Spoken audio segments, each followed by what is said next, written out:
Cumprimento os irmãos com a paz do Senhor. Glória a Deus. Epístolas gerais, a fé que transforma. Lições que nós vamos extrair das epístolas gerais. Nesta lição, nesse estudo, nós vamos procurar explorar como as epístolas gerais do Novo Testamento oferecem orientações práticas e espirituais para uma vida cristã autêntica. Abordaremos como esses escritos nos desafiam a vivermos uma fé que não apenas acredita, mas age, ama e transforma. Glória a Deus.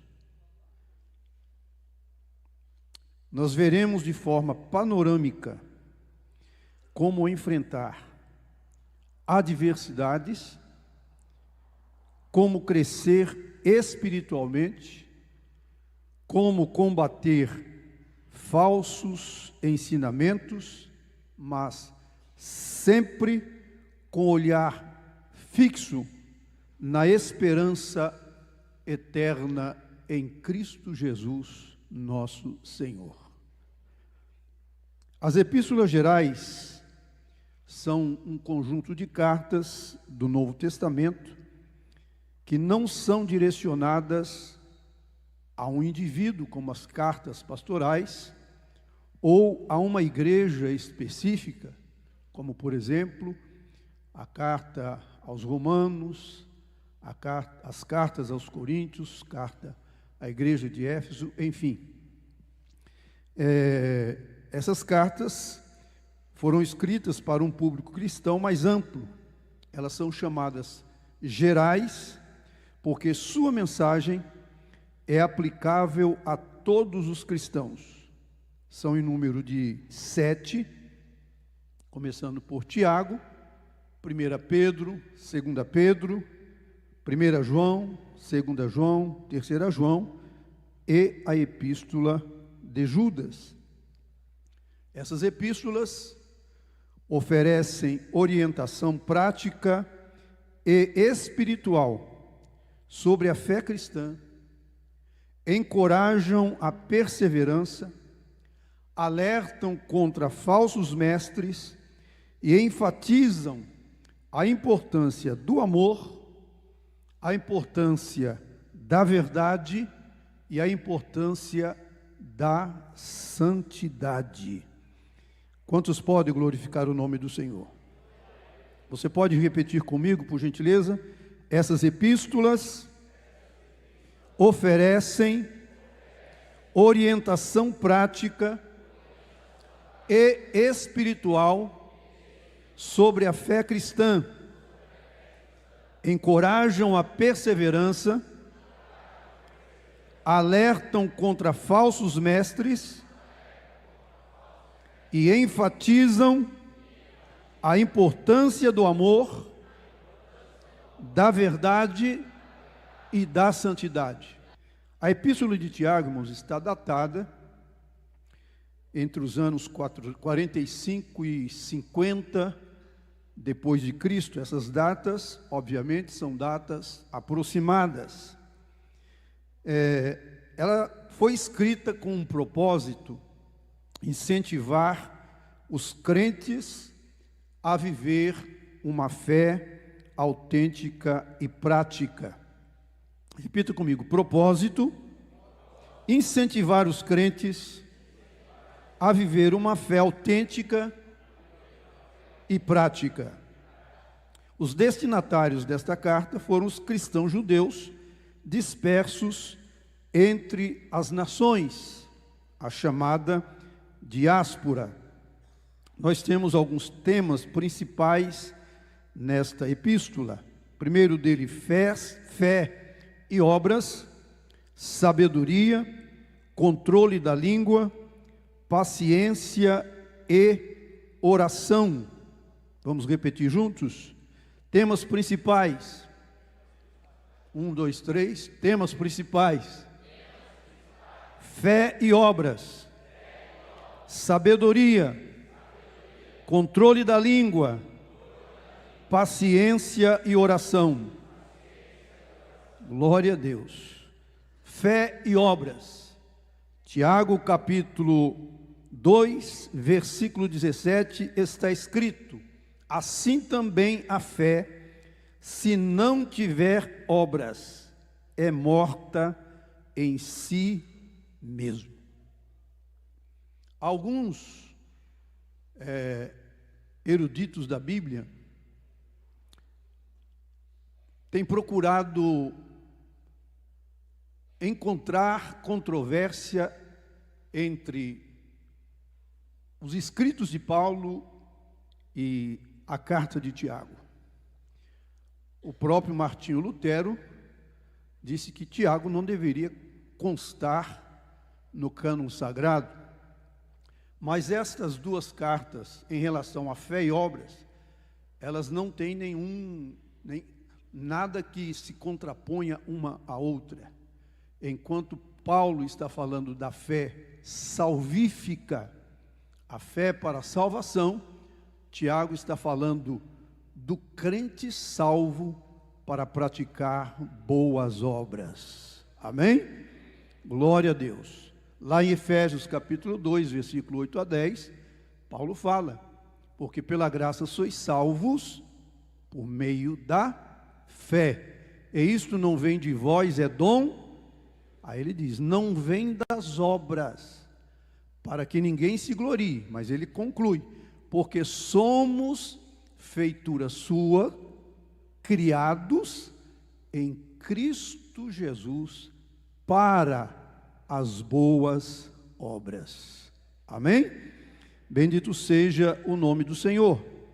Segundo tema principal desta epístola, sabedoria. Tiago capítulo 1, versículo 5, nós encontramos a palavra de Deus dizendo: se alguém tem falta de sabedoria, eu vou falar no negativo aqui agora primeiro. Se alguém tem falta de sabedoria, procure a faculdade.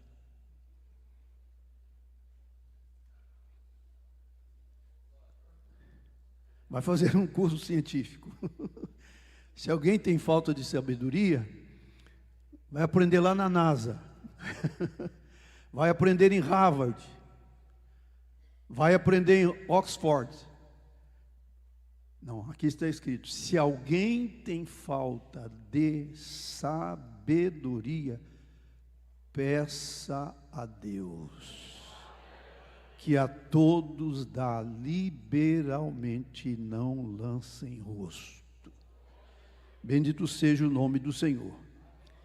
E aí nós encontramos em Provérbios capítulo 2, versículo 6, a palavra de Deus dizendo: porque o Senhor dá a sabedoria, é dádiva de Deus, Ele dá a quem pede. Se alguém tem falta de sabedoria, peça a Deus. Provérbios 2, versículo 6, porque o Senhor dá a sabedoria, e da sua boca vem o conhecimento e o entendimento. Da sua boca vem. E eu quero dizer aos irmãos que a Bíblia fechada é um livro qualquer, mas ela aberta é a boca de Deus, trazendo conhecimento e entendimento. Bendito seja o nome do Senhor. Terceiro tema principal desta epístola: controle da língua. Será que nós precisamos, irmão, disso?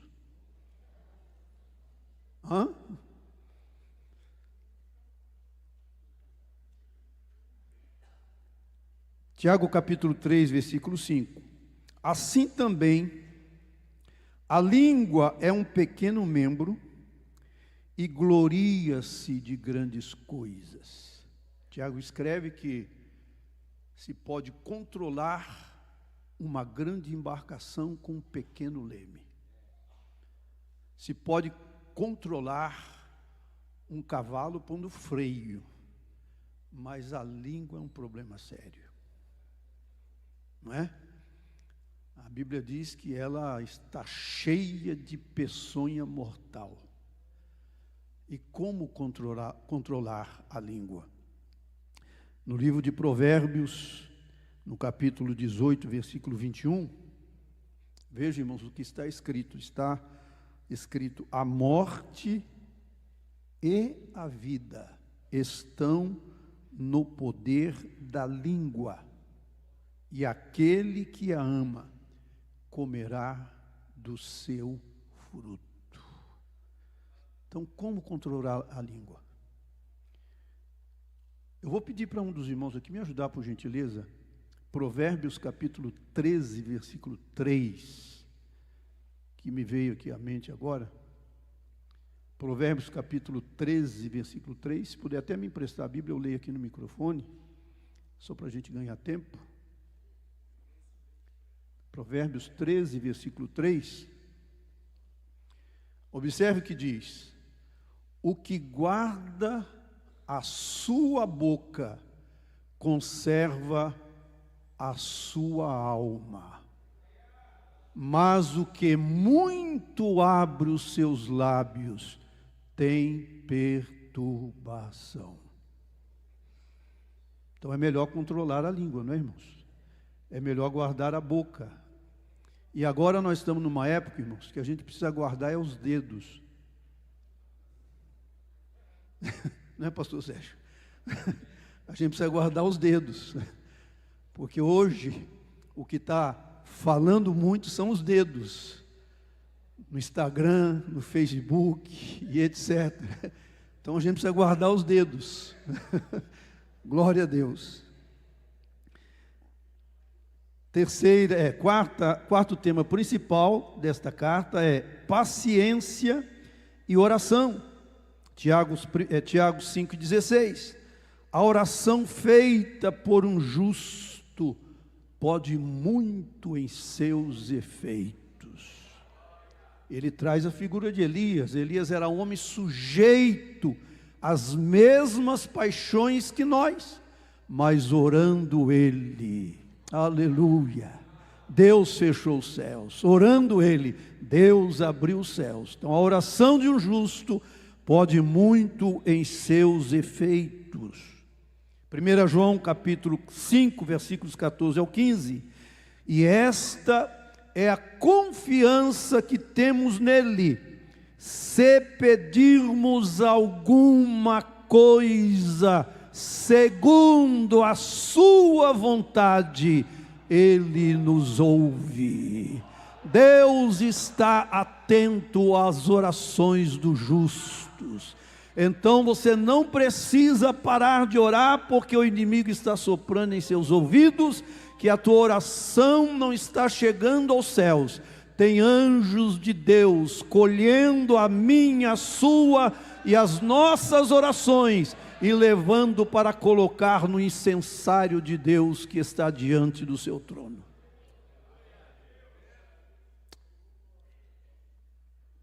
Então, uma recapitulação rápida de Tiago. Nós vemos sobre fé prática. Essa fé prática se manifesta em ações concretas.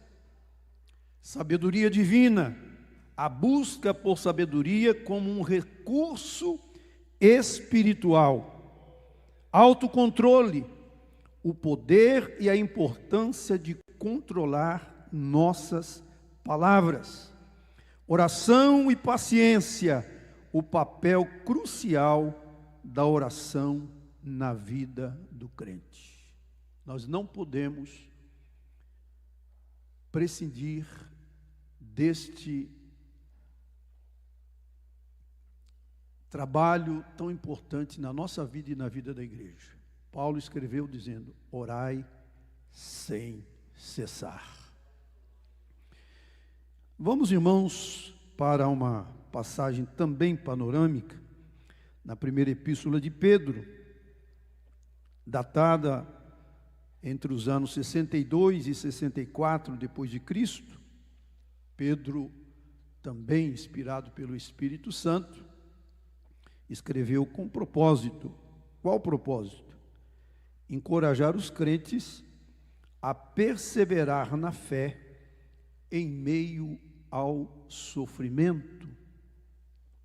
Os destinatários desta carta eram cristãos dispersos nas províncias de Ponto, Galácia, Capadócia, Ásia e Bitínia.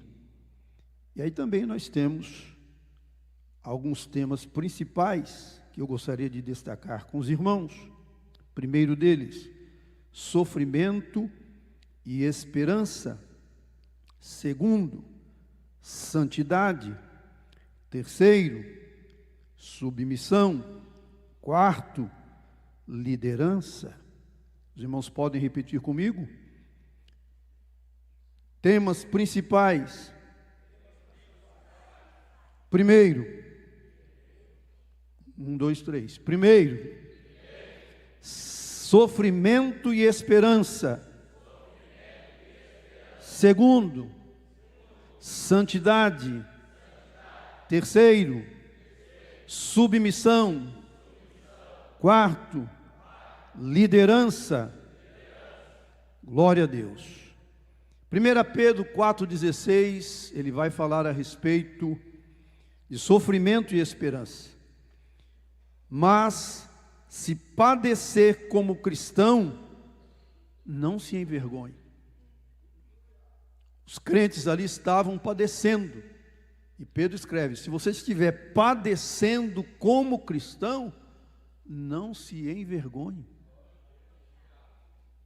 E ele até fala a respeito dos sofrimentos e glória que Jesus alcançou. E ele fala que nós também, enfrentando o sofrimento, nós vamos alcançar a glória. O sofrimento, eu li há muitos anos atrás um artigo na revista Obreiro, o Obreiro, quando ainda era aquela revista pequena, não sei se os irmãos se lembram, né? Um artigo do pastor Antônio Gilberto, e ele, uma frase que ficou marcada na minha mente é: o sofrimento é o cinzel de Deus. O que é o cinzel? Cinzel é a ferramenta que o artista usa para trabalhar em arte, para esculpir. E o pastor Antônio Gilberto diz que o sofrimento é o cinzel de Deus, é a ferramenta de Deus para esculpir em nós a imagem do Senhor Jesus Cristo. Glória a Deus. Romanos capítulo 8, 17, o apóstolo Paulo, ele escreveu: e se nós somos filhos, somos logo herdeiros também, herdeiros de Deus e co-herdeiros de Cristo, se é certo que com Ele padecemos, para que também com Ele sejamos glorificados. Então, se o irmão estiver passando por algum tipo de sofrimento, não se desespere. Se você estiver passando por um deserto, não se desespere. Se estiver passando por um vale, não se desespere. Primeiro, deserto não é lugar para se habitar. Deserto é lugar de passagem. Vale não é lugar de habitar. Vale é lugar de passagem. É só ler o Salmo 84 que você vai ver um versículo dizendo assim: ainda o qual passando pelo vale de Baca. É só de passagem. Salmo 23, 4 diz Davi: ainda que eu andasse, não habitasse, ainda que eu andasse pelo vale sombra de morte, eu não temeria mal algum, porque tu estás comigo, a tua vara e o teu cajado me consolam. Então, se é certo que com ele padecemos, para que também com ele sejamos glorificados. Glória a Deus. Santidade. 1 Pedro capítulo 1, versículo 16, está escrito: sede santos, porque eu sou santo. E nós encontramos e entendemos que Pedro, ele fez aplicação, ou ele trouxe lá do Antigo Testamento, Levítico capítulo 11, versículo 44, onde está registrado: porque eu sou o Senhor vosso Deus, portanto vós vos santificareis e sereis santos, porque eu sou santo. Glória a Deus. Há alguns atributos de Deus que são incomunicáveis. Por exemplo, a onipotência de Deus é um atributo incomunicável. A onisciência é um atributo incomunicável. A onipresença é um atributo incomunicável. Mas há atributos de Deus que são comunicáveis. A misericórdia é comunicada a nós. Bem-aventurados misericordiosos. A santidade ou a santificação é atribuída a nós. Por quê? Porque Deus é o nosso Pai. Sim ou não? Tem filho de Deus aqui? Deus é o nosso Pai. E sabe o que me impressiona? É que quando nasce uma criança, pastor Sérgio, um bebezinho, e aí a gente vai visitar a família, e eles nos apresentam o filho recém-nascido, a gente começa a olhar, às vezes pega no colo e diz: como se parece com o pai? Não é assim, irmãos? Como se parece com o pai? Por quê? É filho. Se Deus é santo, aleluia, aleluia, nós temos que ter o DNA de Deus em nossas vidas. Glorificado seja o nome do Senhor. Submissão. 1 Pedro 2:13. Sujeitai-vos a toda. Não é algumas. Sujeitai-vos a toda ordenança humana. 1 Pedro 2:13. E aí nós encontramos o apóstolo Paulo, no capítulo 13, versículo 1 de Romanos, registrando: toda a alma esteja sujeita às autoridades ou às potestades superiores, porque não há potestade que não venha de Deus, e as potestades que há foram ordenadas por Deus. Então Pedro aqui está ensinando submissão às autoridades. E observe, os irmãos, que Pedro estava vivendo numa época difícil no Império Romano, cujo imperador era Nero, um imperador cruel.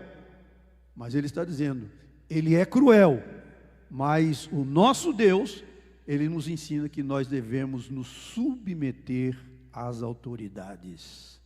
Bendito seja o nome do Senhor. Liderança. 1 Pedro capítulo 5, versículo 2. Apacentai o rebanho de Deus que está entre vós. Interessante isso. Por quê?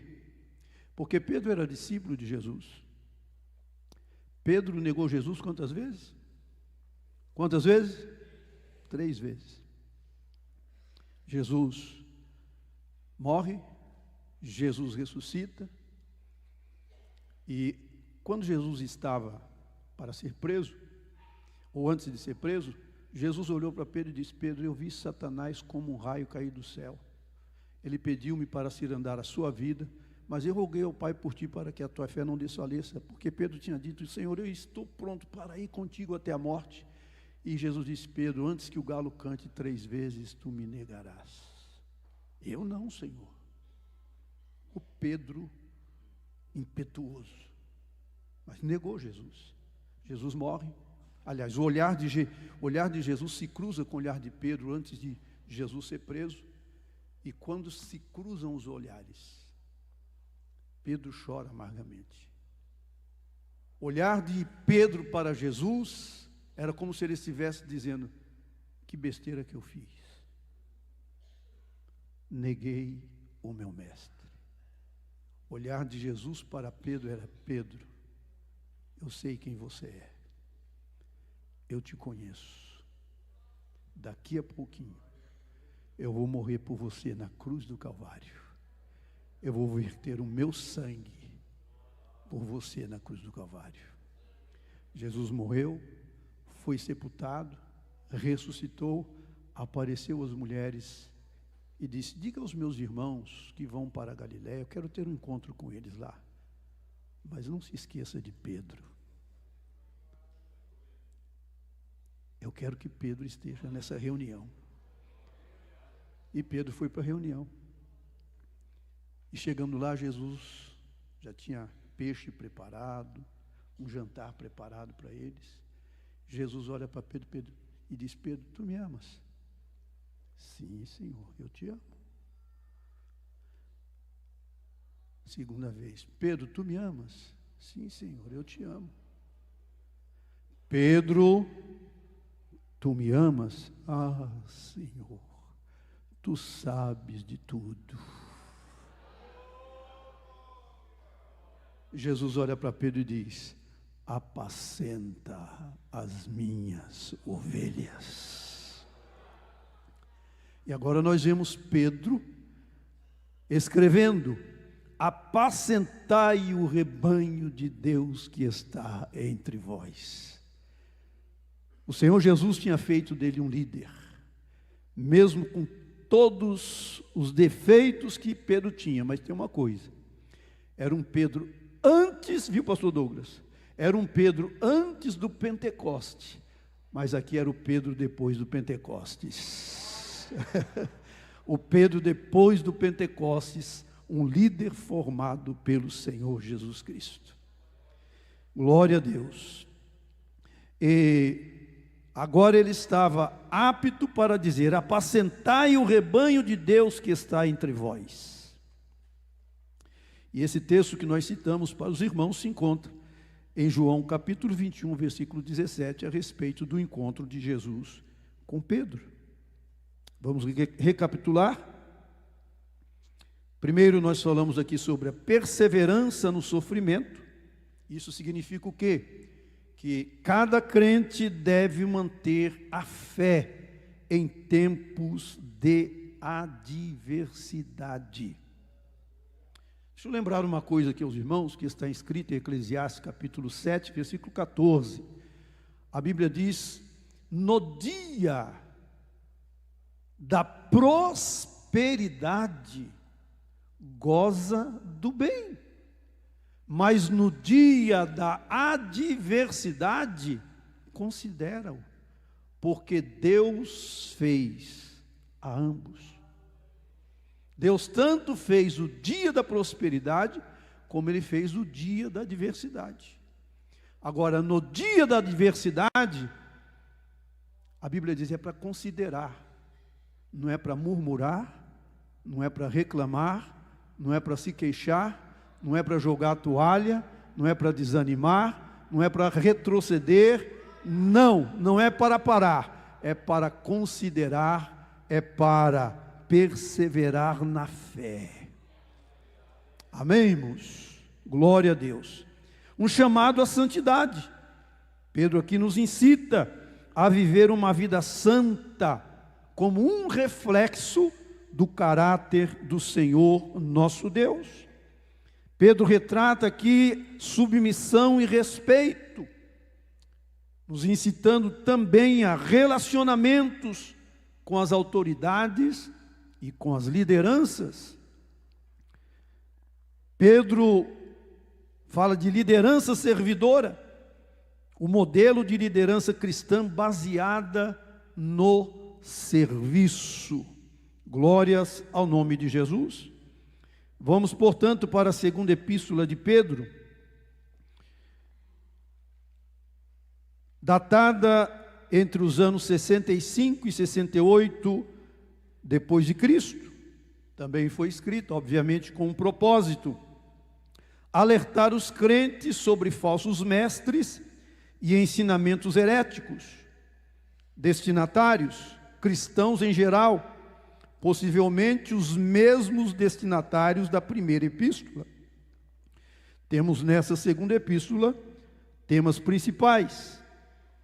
Por exemplo, crescimento espiritual. Segundo tema principal, falsos mestres. E o terceiro e último tema principal, o dia do Senhor. Os irmãos podem repetir comigo, por gentileza? Primeiro, crescimento espiritual. Segundo, falsos mestres. Terceiro, o dia do Senhor. Glória a Deus. Observe, irmãos amados, que na segunda epístola de Pedro, capítulo 1, versículo 5, ele fala de acrescentar, crescimento espiritual. Ele diz: acrescentai à vossa fé a virtude, e a virtude a ciência, e aí ele vai subindo os degraus. Ele está falando do crescimento espiritual do crente, mesmo em meio às adversidades. Deus não nos quer como anões espirituais. Deus nos quer crescendo. Pedro termina esta carta, a segunda carta, dizendo: antes crescei na graça e no conhecimento de nosso Senhor Jesus Cristo. E eu glorifico a Deus por esses eventos que estão sendo realizados aqui. Há quantos anos, pastor? Mais de 20 anos. Eu louvo a Deus por quê? Porque através desses eventos a igreja está crescendo espiritualmente, está crescendo na graça, está crescendo no conhecimento. Glórias seja dada ao nome santo do Senhor. Falsos mestres, 2 Pedro capítulo 2, versículo 1. E também houve entre o povo falsos profetas. Tudo quanto estamos mostrando aqui aos irmãos de forma panorâmica, os irmãos têm na apostila para os irmãos estudarem em casa. Amém, irmãos? Glória a Deus. E também houve entre o povo falsos mestres. 2 Pedro capítulo 2, versículo 1. Pedro orientando aos irmãos para que eles não se deixassem levar pelos hereges, pelos falsos ensinadores, pelos falsos profetas, pelos falsos mestres. Irmãos, se isto existia lá na época de Pedro, na época do apóstolo Paulo, imagine na nossa época. Paulo escrevendo diz que viria tempo em que muitos não sofreriam a sã doutrina, mas amontoariam para si o que, irmãos? O que? Homens capacitados. Não são pessoas, quaisquer pessoas, não. Eram homens capacitados. Amontoarão para si doutores, só que com uma observação: segundo as suas próprias concupiscências. E é o que nós estamos vendo nas redes sociais, usando a Bíblia, usando o nome de Jesus, usando o nome de Deus, mas trazendo ensinamentos contrários à Bíblia, ensinamentos contrários à palavra de Deus.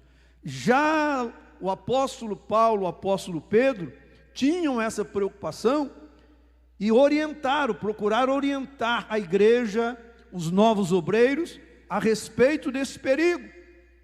E muito mais nestes últimos dias da igreja, nós precisamos estar alertas contra os falsos mestres e ter muito cuidado daquilo que nós estamos assistindo na internet.